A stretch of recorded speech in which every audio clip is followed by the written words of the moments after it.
Hello and welcome back to the Skippers View podcast, episode 214. My name is Hagen. That's Brett. Brought to you guys by Chinook Cedar. Use the code SkippersView for 10% discount out there. Great seeds, as always. Already told you a lot about them. Go check them out. Great seeds. And also go check out Stat Soldier. Dean just dropped a blog on it a few days ago talking about his website. You have top 10 lists. You can compare players. You have like the player cards, like a savant type thing. So it's a really cool website. Go check it out. It's still in the testing phase right now. So test it out. If there's any issues, let them know. If there's anything that you see that's wrong with it.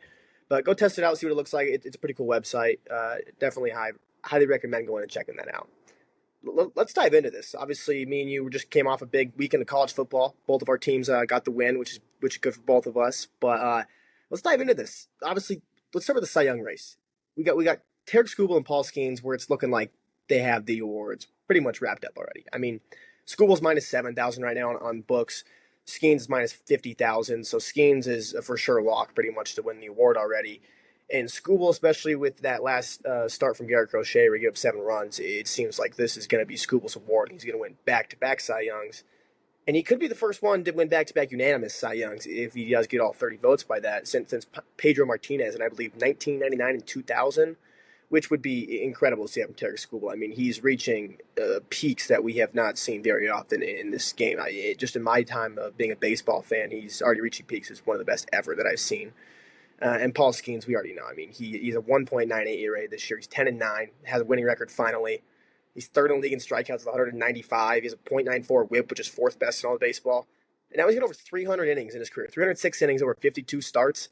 He has a 1.97 ERA in his career. It's incredible what we're doing. This is arguably one of the best starts to a pitching career we've ever seen, Brett. Dude, let's talk about Skubal first on my perspective on this. Like, people don't realize back-to-back Cy Youngs does not happen often. In fact, according to my quick search here, it looks like 10 pitchers have done it, and it looks like or 11 pitchers have done it.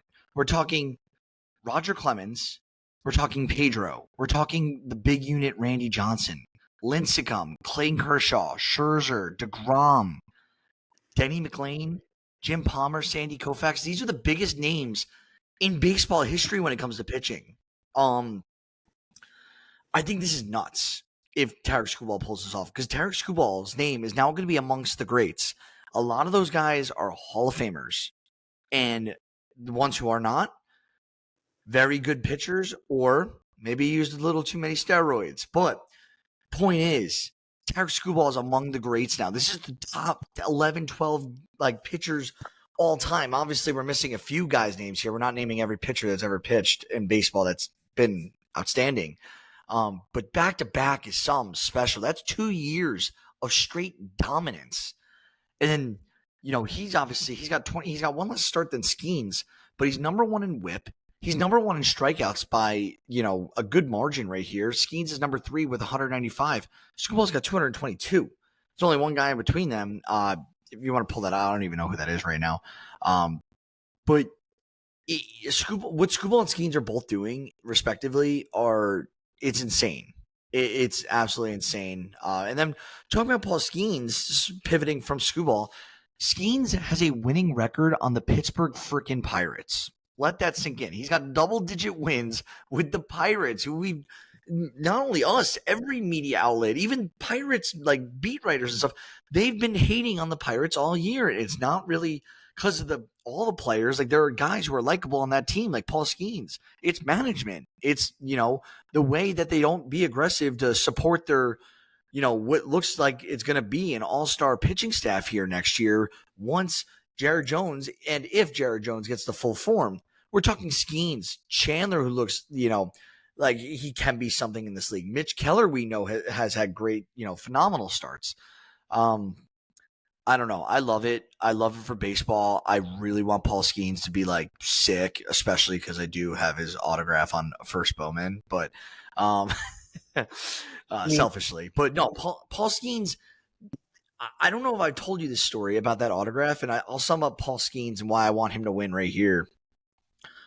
It was a AAA game, and the long story short is people were waiting for this guy's autograph, and in the dugout, he looked miserable.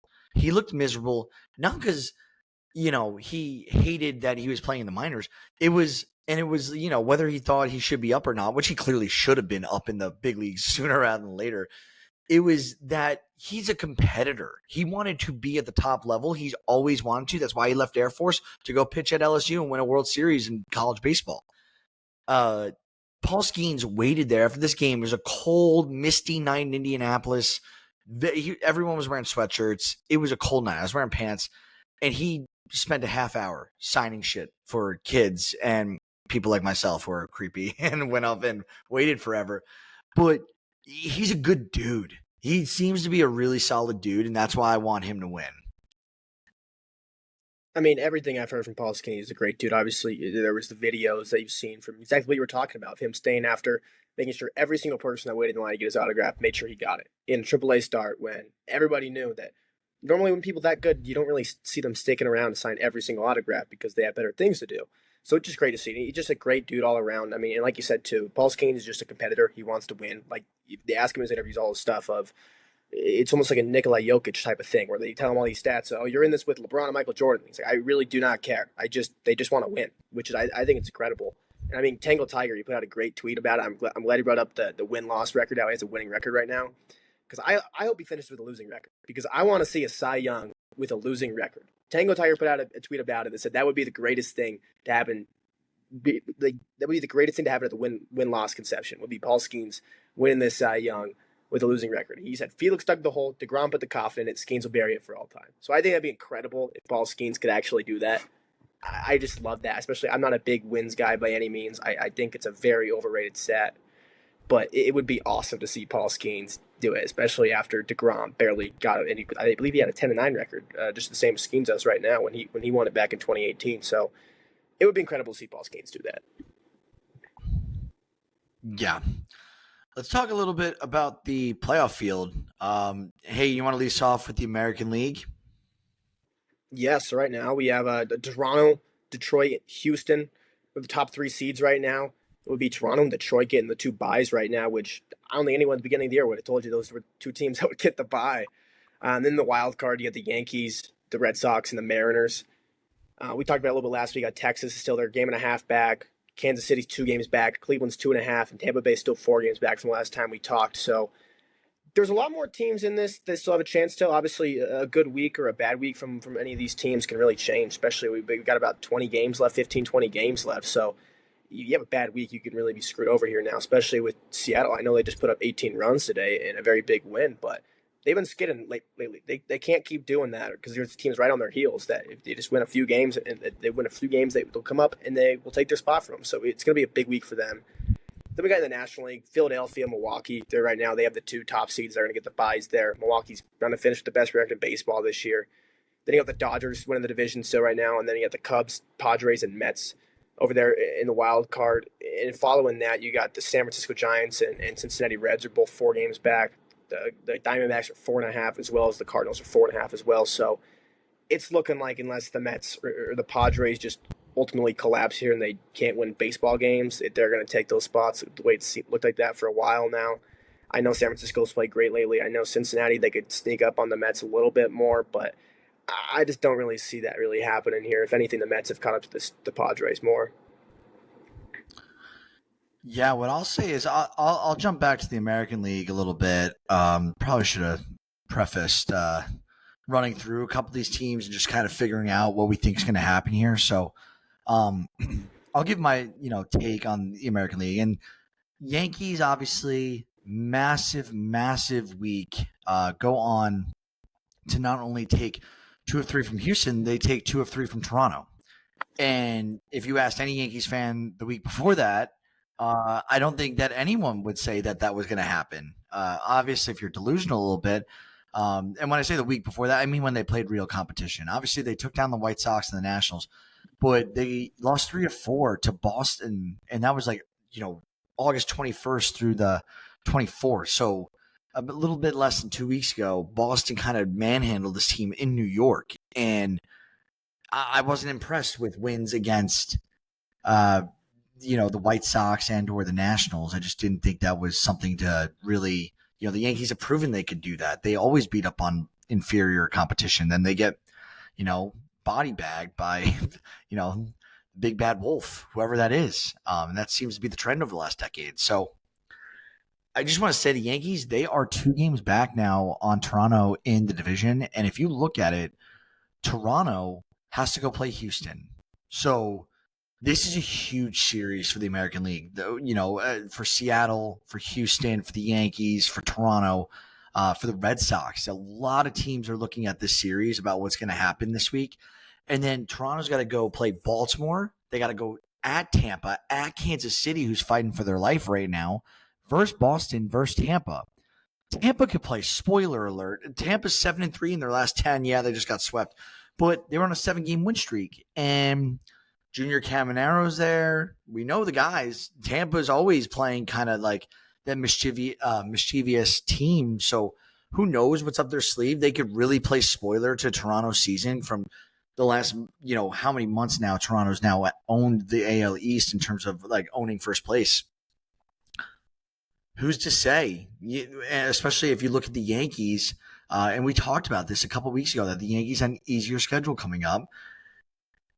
I know, and this is when Dean was on the show, how, we prefaced like the schedule in baseball is not as it's not as big as basketball or football, where it's like football, if you're playing a tough schedule, you get banged up week to week. That's really tough to come back from. Like baseball, random games happen. You can take a game here, take 2 or 3 there. It's all weird. But now the Yankees, they got Detroit, obviously winning the AL Central, at Boston, at Minnesota, at Baltimore, versus Chicago White Sox, home against Baltimore. So the last 10, 11 games, the last 10 games of the Yankee season are to bad teams. And then Twins, they're obviously no one to be threatened by. And now I say that the Yankees are going to get swept at Minnesota. You watch. But I think the Yankees have a carved path here. And then looking at the Red Sox, who morale's kind of been lost a little bit. It's at least it seems like that with the Roman Anthony news. They got to go play at Vegas. They got to play the Yankees. They play Vegas again, and then they go to at Tampa, and then they go to Toronto, and then they're home against Detroit for the last series of the year.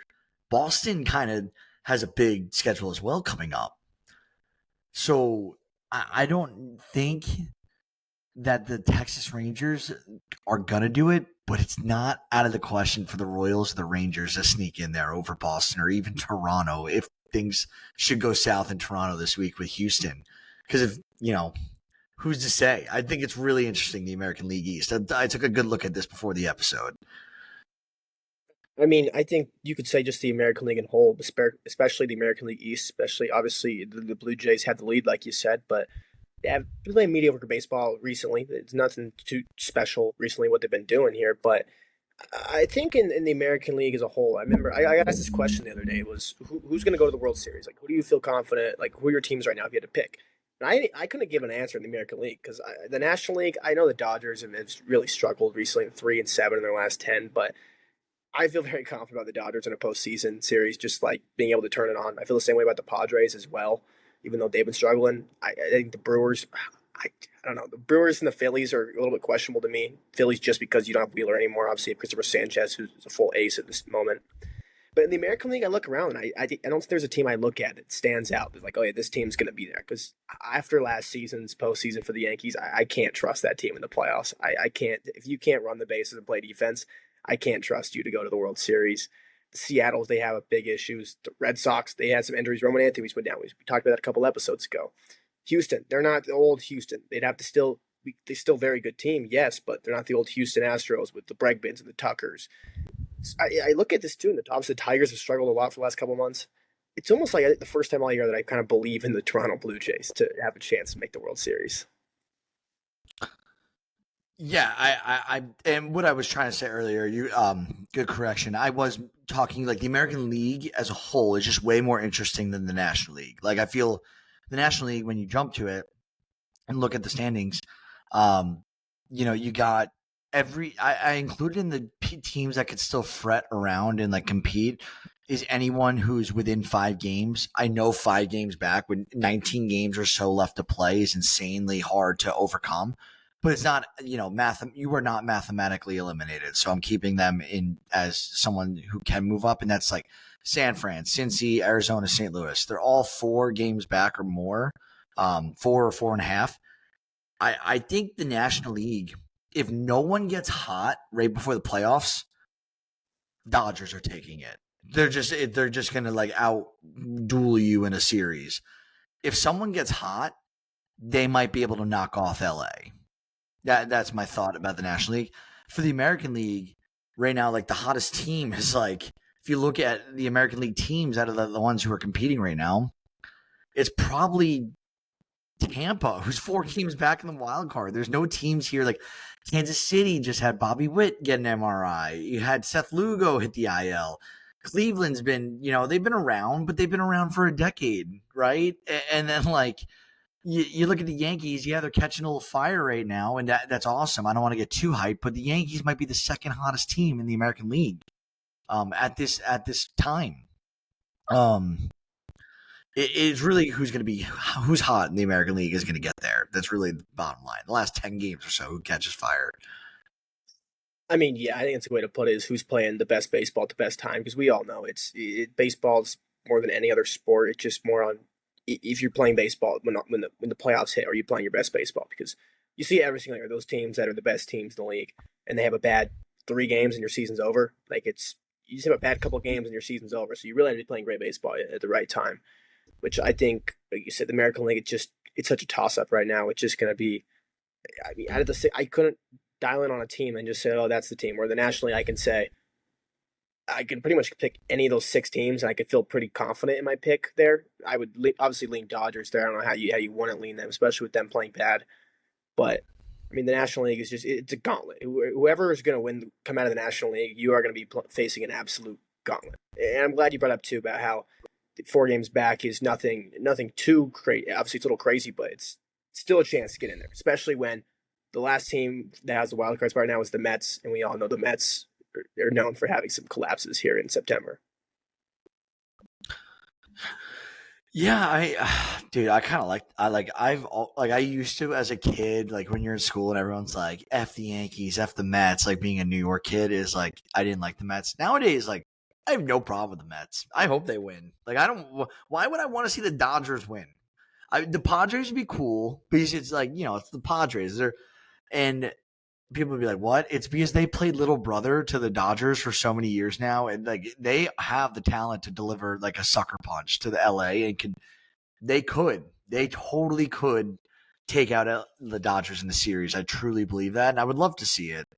For sure. I mean, the Padres are such a good team. I mean, last year, whoever was going to win that Dodgers-Padres series, I will stand on it, was going to win the World Series.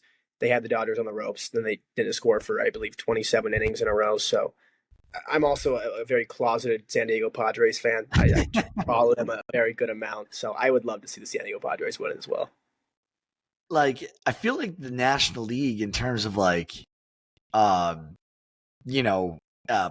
contenders, like, they're all very likable except for the Phillies and Dodgers. Like, people don't like the Phillies, people don't like the Dodgers, and like, I don't have a problem with Phillies, but a lot of people do have a problem with Philly. That's like a known thing. And then I think that, maybe the Chicago Cubs, but I think that hatred's more from like the Midwest. It's like people are Reds fans in Indiana or you're Cubs fans, and like Reds fans do not like Cubs fans. Like, it makes sense, same division. And it's like, the team who's had more success in the last 25 years. I get it. But I'm trying to think, is there anything else I want to talk about in the playoffs? In the American League, maybe it's just because I'm a biased Yankee fan, but like, there's really no one I'm rooting for in the American League to win besides the Yankees. The only team I would really want to see go get one is Seattle. And you know this about me. I love Seattle. Like, I have no hatred to Seattle. And they've had too many good players in their history. Like, and not good players. We're talking elite players that come out of Seattle and just like, they don't have any hardware to show for it. And I think like between Griffey Jr., Ichiro, Randy Johnson, King Felix, Julio, Cal Raleigh, all these guys, and I'm sure I'm missing a few off the top of my head, I want to see one of them win the World Series at some point, like especially Julio. But anything, Seattle, what's up? I was just say Seattle would be a really cool team to see win it. Obviously, I just barely said I'm a closeted Padres fan. You might be the biggest closeted Mariners fan that I've ever met. Closet, dude. You don't be surprised one day if we hang out and I'm wearing a Seattle Mariners jersey. I definitely am going to buy one at some point in my time when I have some extra income. But let's keep going. That's enough about the playoffs for now because there's a lot of even though we're coming to the end, there's still a lot of baseball to be played. A lot of baseball to be played before the playoffs, and a lot of things can shake up and stir these current standings. Let's have why don't you lead us off about actually the Dodger pitcher Yamamoto and his recent start. Obviously, he had a phenomenal start last night. Obviously, he took a no hitter in the ninth inning last night. It was 1 out away from the ninth inning, and then on a 2-1 pitch to Jackson Holiday, threw a cutter inside, hit his spot perfectly. He overlaid it with the fastball pretty well too. Just a great piece of hitting, honestly, by Jackson Holiday. Hit a home run off him, barely got out.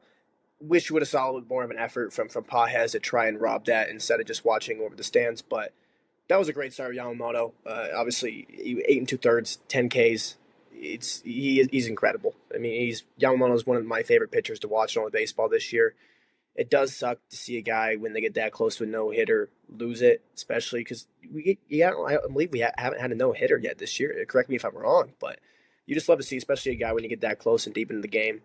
But the crazy part to me too was not even the no hitter getting broke up by a home run when we had 1 out to get 2 more strikes to get.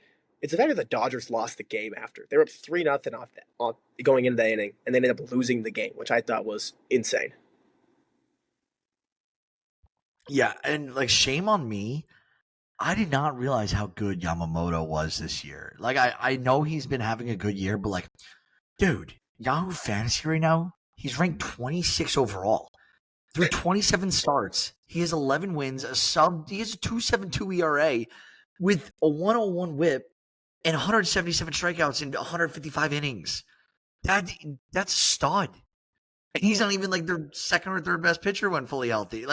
Technically he is right now by his stats, but we all know we'd probably take Blake Snell, and I don't know if Kershaw give me 6, I might take Kershaw over Yamamoto. I know that's crazy, but in Clayton we trust, dude. I'll never turn my back on Old Faithful.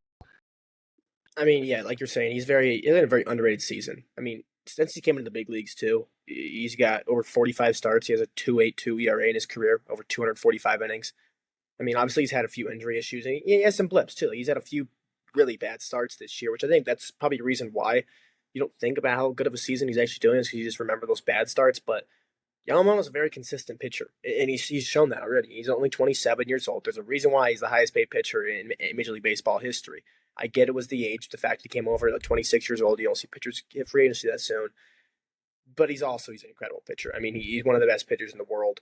Very underrated season, and he's probably going to finish top 5 in the Cy Young voting this year. I think he might. It's kind of crazy. He definitely might. Let's keep going though. Let's talk about Aroldis Chapman. So you threw this in right before the episode. Yeah, I mean, after today, he struck out 4 batters in 1 inning today against the Arizona Diamondbacks. Obviously, the pass ball got through, so faced 4 batters, struck them all out. The Aroldis Chapman now, it's been 50 straight batters that he has not allowed a hit. This is spanning over 17 appearances. That's the second longest streak in Major League Baseball since 1901. And that was put out there by Bob Nightingale. I mean, it's incredible what this guy's doing. He's 37 years old, and he's having the best year of his career. He's going to go down as one of the best reliever seasons of all time. He has a sub-1 ERA right now as we speak. I mean, it's absurd what he's doing. They tell him this dude has struggled with walk issues his entire career. Rightfully so. You throw 104 miles an hour, you're probably going to struggle controlling the baseball a little bit. And then in the pitch comm, he hears inside fastball, and he actually thinks for the first time I should aim my fastball instead of just throwing it down the middle. Try to throw it down the middle as hard as I can. Thinks about throwing his fastball to a location for the first time in his life at age 37, and now he's having one of the best seasons we've ever seen from a reliever. Dude, it's unexplainable what he's doing at age 37. And I don't think anyone in the baseball world, I will say this, credit to one person in my life, and shout out to my old manager, Pat Egan, from my first job. Pat, little fun story for you, Hagen, while we're on here. Pat was a left-handed pitcher in college. He was called by his agent saying, yeah, you're getting drafted. Don't worry about it. Pat got Tommy John. He didn't get Tommy John. He had some massive shoulder surgery, never pitched the same way again. Long story short, I don't think he ended up getting drafted. But he was a good pitcher for a long time prior to that. Pat, when we were talking about the number one athletes in the world, Pat was and Pat is a Yankee fan. This is pre Chapman to the Yankees. He said Aroldis Chapman's the most athletic athlete in baseball. Kind of a hot take at the time. You look at it now and you're like, holy shit, like he was on to something. Like, and I want to make sure, like, I'm gonna text him actually, tell him listen to this episode. But like, this is Chapman, maybe he is. Maybe he's just one of the most under the radar athletes we have in the game. We talk about guys like Bobby Witt Jr. and Trey Turner with his cool slides and all this. Chapman doesn't get to show all that because he's on the mound. Maybe his athleticism is just that much why he's still able to shove at 37 years old. That's my one explanation for it, because it is unexplainable, as I started out with. But I thought that was really cool, and it was something I remember about Aroldis Chapman, his career, like his long career now, because we've been watching him for well over a decade now in baseball, and he's been a big name since his first days as a starter with the Reds. But cool stuff out of Chapman. Cool stuff on the field. Very cool stuff. And I think Aroldis Chapman, too, he is a very big athlete. Obviously, he's 6'4", 235, still throwing gas, still doing it at age 37. He's obviously just swole, too. The dude lifts like crazy. It was very fitting. I saw someone put a post out there that in his extension press conference, he was wearing a Red Sox strength and conditioning shirt, which everyone thought was pretty fitting. Love that. Love that. All right. Next, we're going to jump to the news and injuries of the week. What were we saying? I was just going to run through the injuries for you. I was going to say, let's do it. We've talked about him a little bit with his strikeout numbers on how he's going to jump. We brought up how he can pass Gaylord Perry here coming up, which he did. Now he's 8th all-time in strikeouts in Major League Baseball history. We're 3,535 now. Just incredible to see Verlander do this. It's going to be really cool to see where he ends up on this list. If he calls it quits after this year, it seems like from everything I've seen, he wants to come back and pitch again. Correct me if I'm wrong, but he's still out there. I mean, we talked about how gritty he's been lately, but really cool stuff from Justin Verlander there. And obviously someone you talked about a little bit earlier. Sorry, go ahead. No, what were you saying? Go ahead. I was just going to say, if Verlander gets 5 more starts, he's for sure passing Don Sutton for number 7 on this list at 3.574. So he's just on, about 30, 35 strikeouts away. I think he could do it in 5 more starts, maybe 7 more starts. And then after that, he's essentially got only Seaver really in his way before he hits Blyleven at 5 for 3,701. So Verlander plays one more year. He's getting in the top 5 all the time. We're at that point now where we could have that discussion about Verlander. I mean, it's for sure close enough. Obviously, he's just barely below a 9K per nine, I believe, at this moment. But obviously, he's thrown a lot of innings this year for a 42-year-old pitcher. So it seems like something especially that he's really chasing, because he's already shown enough to this game. I know it's hard to give away from a sport when you've been in the league for almost 20 years. Almost half your life you've been playing the sport professionally, for that means. But I know it's hard to give up a sport, but he's definitely chasing that. Dude, if I'm Justin Verlander, I'm finding preferably, go to Miami, go work with Bendix, become the, VP of pitching, be the pitching department leader, and go play golf every day. Like that sounds like a sick life. And Bendix would hire him in a second. Like, who's not hiring Justin Verlander to take over the reins for the pitching department? Like, oh, no one. That'd be really cool. Maybe that's just my dream, to play golf in Miami all the time. But, dude, Kansas City. So we mentioned earlier, Bobby Witt underwent an MRI on Saturday. So it looks like he's having back spasms. Are you worried about Bobby Witt long term right now, or with this? And when I say long term, I mean for this season. I think you have to be when your team's 2.5 games out of the wild card, and your best player, who Bobby Witt is one of the best players in all of Major League Baseball, goes down. Especially at this time, there's about 15 to 20 games left. Where even if it's just a weak injury, like every game matters to this team right now. And we talked about it. This team is drops off pretty heavily outside Bobby Witt Jr., who might be the most valuable player to an organization in all of baseball right now, just because of how much his health depends. Their success depends on his health and him being on the field. Absolutely. And I did mention earlier too, Seth Lugo also got sent to the IL. He's dealing with a lower back strain as well, funny enough. So this is retroactive to September 1st. He's had a 7.51 ERA in the second half this year. So, and like, it makes a lot of sense that he's injured considering he was the runner up for the Cy Young last year. Like, this is not the pitcher Seth Lugo can be this second half. Good to see him at least tending to this injury, taking some time off to get right, because we all want to see a healthy Seth Lugo come 2026. Let's keep moving though. What do we got on this? We got Spencer Arrighetti. He went on the 15-day IL with right elbow inflammation, which stinks. Arrighetti's had a really injury-ridden season. I had a lot of hopes for him in fantasy. I took him everywhere, as last year he had like 2, maybe 3 games with double-digit strikeouts, and I was like, this is the guy. He's going to be a dog when he's pitching, and I got burned by him this year due to health. Are you a Spencer Arrighetti guy? Do you follow him well, or no? Just like know of him? I admittedly have not really dove deep into him and his profile at all by any means. Obviously, I enjoy pitching. There's really no one in Major League Baseball I don't like. So I do like watching him pitch, but I have not watched him that much, honestly, more just his numbers. The good news is, though, and I was doing a quick search just to see what's going on with him at this point. So it looks like they avoided the headline of this thing is they avoided the worst case scenario. So he's going to be out for the rest of the regular season. I don't think that surgery or anything like that is in talks right now, but that would be a real bummer because Arrighetti's a nice little pitcher for Houston.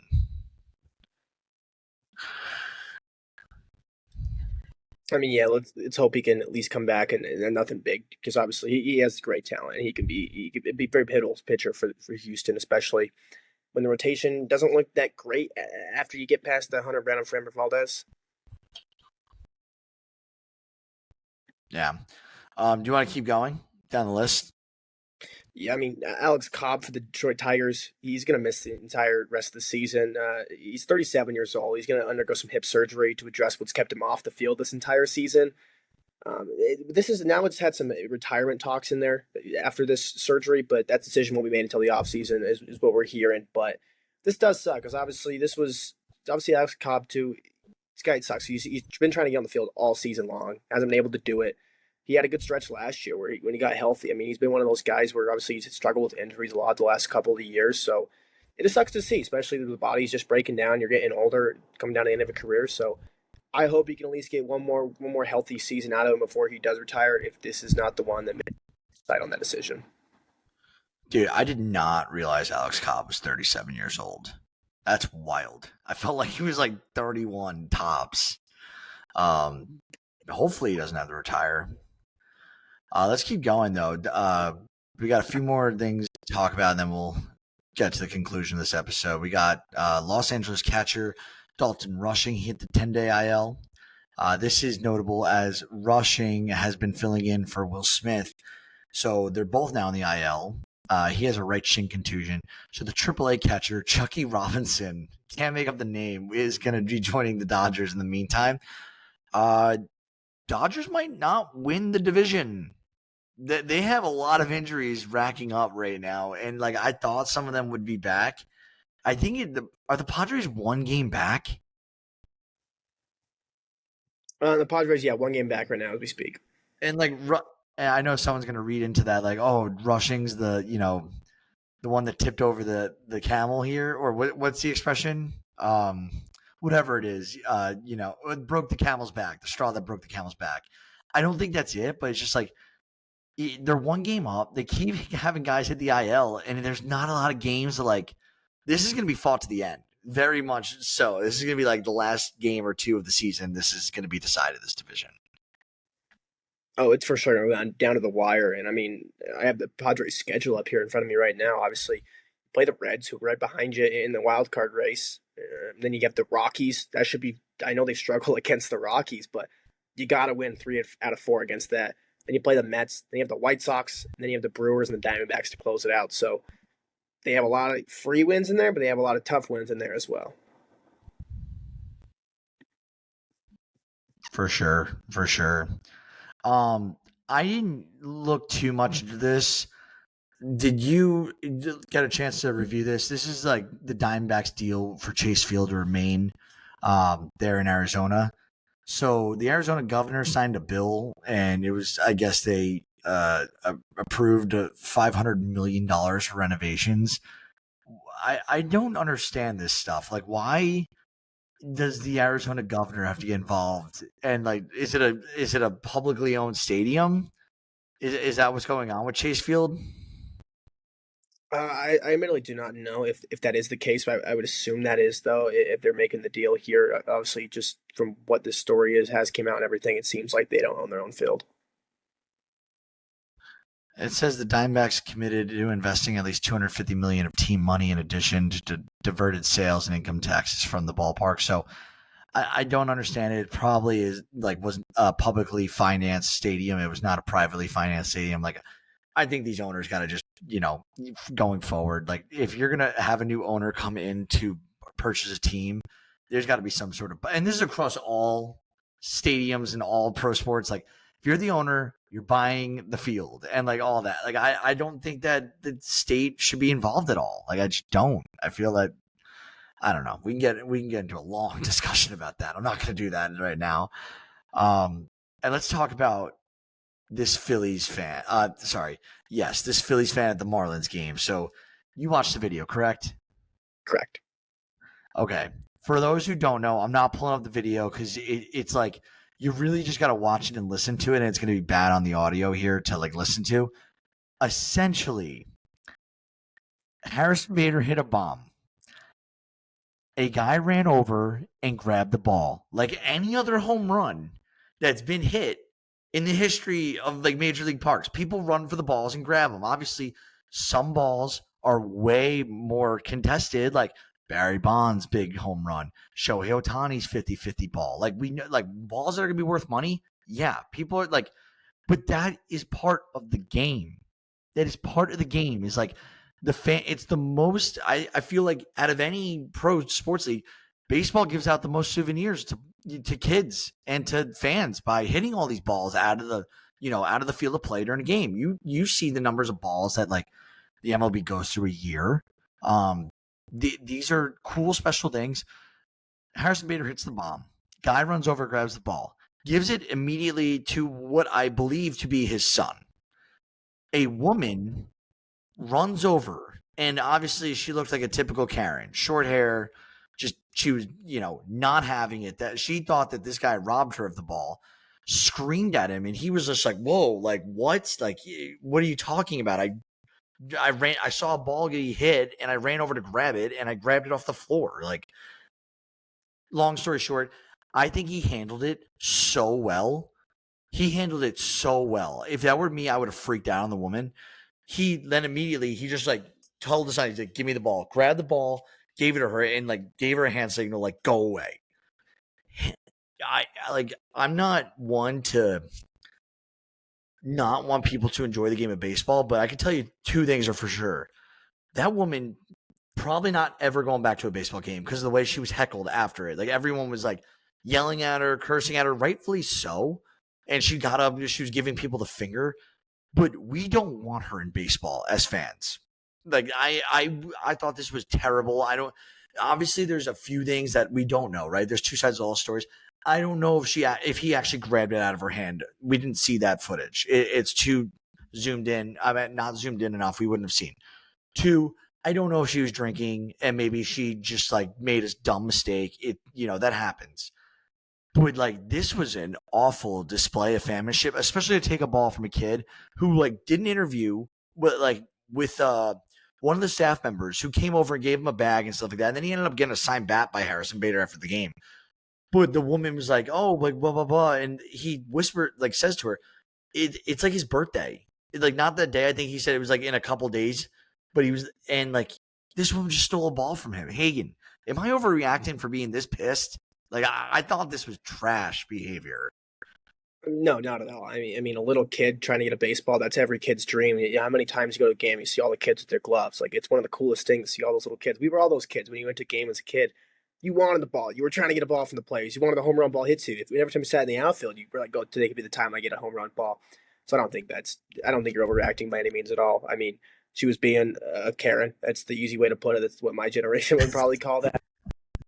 But I did think it was great that Harrison Bader met the kid after the game, gave him the sign back. I thought that was a great gesture by the Phillies organization, Harrison Bader as well, because obviously Harrison Bader didn't have to go and do that. He didn't. The Phillies did not have to invite that kid in. They could have just given him the bag. And that's it. I thought that was a great gestureship by the Phillies organization and Harrison Bader to make sure the kid got what he deserved. Obviously, he ended up with the bat at the end there, which I thought that was awesome.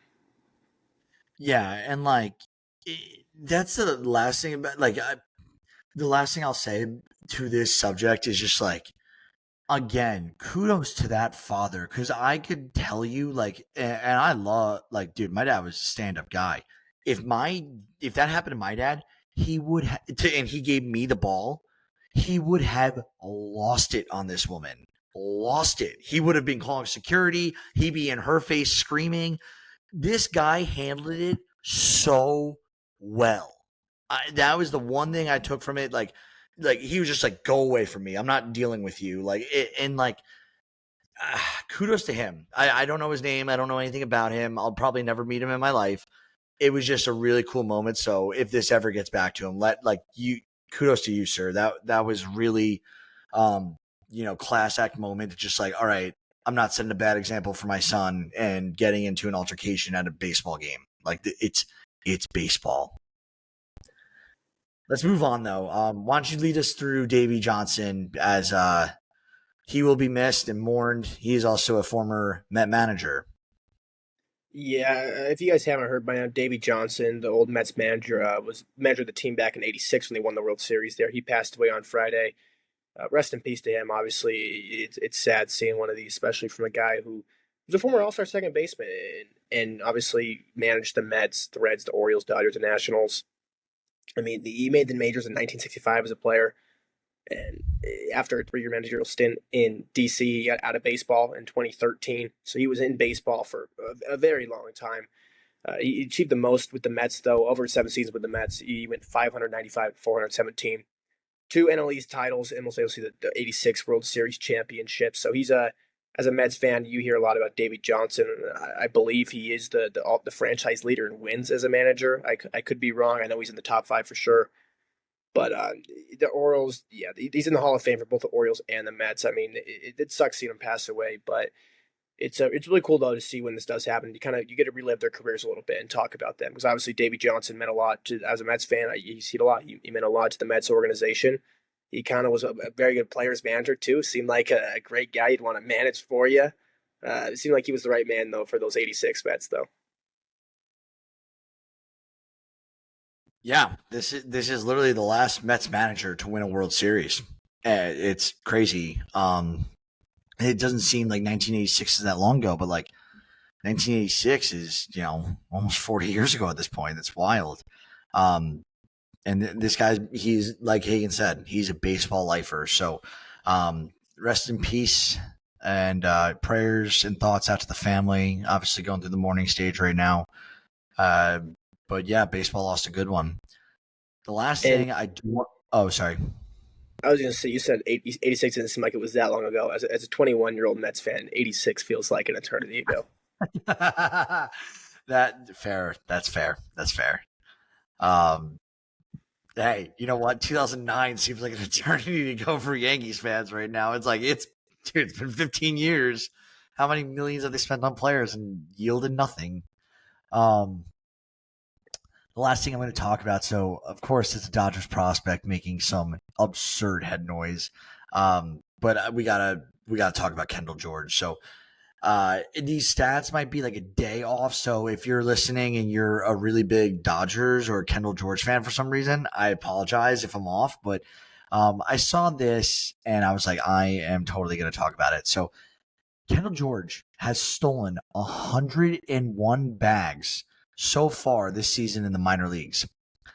It's the 5th highest single season total by a minor league player since 2005. So in the past 20 years, it's the 5th highest. He's stolen 70 bases since July 1st, which is absolutely ridiculous that it's been just over 2 months. It's like a base a day, essentially, a little bit more than a base a day. And he doesn't play a game every day. And in his last 15 games, maybe he played a game or two since then, he's got 15 in his last 5 games. He's got 15 steals. It might be like 7 games now. Who knows if he stole another bag or 2? But that's like 3 bags a game. That's insane to think about.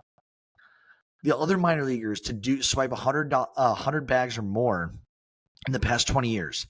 Billy Hamilton, pretty good base runner. Chandler Simpson, really good base runner. Delino DeShields Jr.